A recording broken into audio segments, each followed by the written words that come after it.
মঙ্গলকোট থানার আবারও বড় সফলতা। বিভিন্ন সময়ে হারিয়ে যাওয়া ও চুরি হয়ে যাওয়া 20টি মোবাইল ফোন উদ্ধার করে আইসি মধুসূদন ঘোষ তুলে দিলেন প্রকৃত মালিকদের হাতে। খুশি এলাকার মানুষ। ভিন জেলার 3টি মোবাইল ফোন সহ মঙ্গলকোট ব্লকের 17টি মোবাইল ফোন বিভিন্ন সময়ে হারিয়ে ও চুরি হয়ে গেছিল।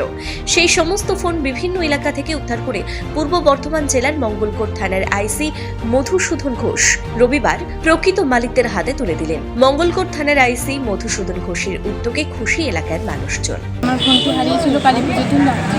কোথায় হারিয়েছিল? আমি মামার বাড়ি বেড়াতে এসেছিলাম, দিয়ে হারিয়ে গেছিলো কালী পুজোর দিন রাত্রে। তারপরে মঙ্গলকোট ডায়েরি করা হয়, তো তারপরে পাওয়া যায়। আজকে পেলাম। কতটা খুশি হয়েছে? অনেকটাই খুশি হয়েছি, আর স্যারদেরকে অনেক অসংখ্য ধন্যবাদ। আমার হাতে থেকে চলছিল, চলতে চলতে নিয়ে চলে গেছে। কেড়ে নিয়েছিল? তো আজকে ইউটিউব চালাছিলাম। দিয়ে আজকে কোথা থেকে পেলেন ফোনটা? ফোনটা থানা থেকে পেলাম। কতটা খুশি হয়েছেন? খুব খুশি। কতদিন আগে হারিয়েছিল আপনার ফোন? 5-6 মাস হবে। সোহেল নাম, বইটি থেকে এসেছি।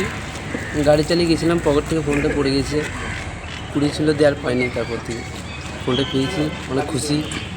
কোথা থেকে পেলে ফোন? থানা থেকে পেয়েছি, অনেক খুশি।